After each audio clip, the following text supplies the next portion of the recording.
Okay, bam, real talk with LA. I think that other video is just too jagged, so I might have to do it again. But anyway, like I said, I want to speak about the supernatural things that occurred around me when I was under a more heavy level of gang stalking. Don't get me wrong, I'm still being gang stalked.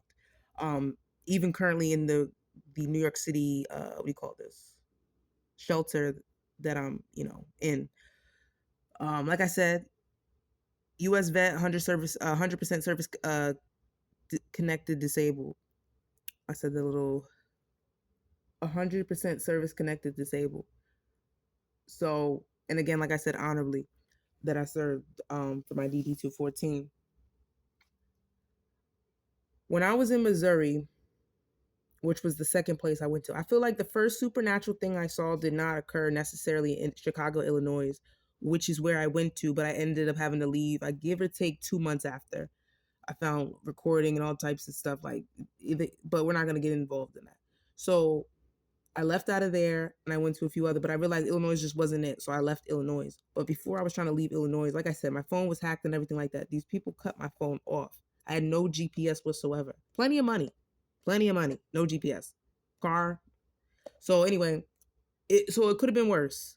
But it's still, this is the level of like torture and things, no touch torture, things that they will do just to make it hard. You know what I mean? Ultimately with the intention to kill you, but God. So I'm driving and for the most part, I would go to Walmart at night because to me, like I said, it's travelers, truckers, and stuff like that. That seems like the most reasonable to kind of blend in and just go about your way in the morning, right? So these people, like I said, they would have their Scientee vans and stuff like that. It looks government, like the vans that they would drive. But anyway, I was sitting in the Walmart parking lot. I was very angry. That particular day, the gang stalking was a little bit much for me. So I sat myself in the parking lot. I didn't want to drive angry because what is that going to do?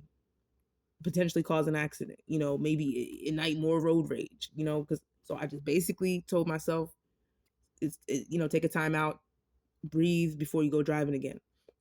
So as I sit there and take that breather, now the gang stalkers are all parked in the parking lot around me, pretending to shop, whatever the case may be.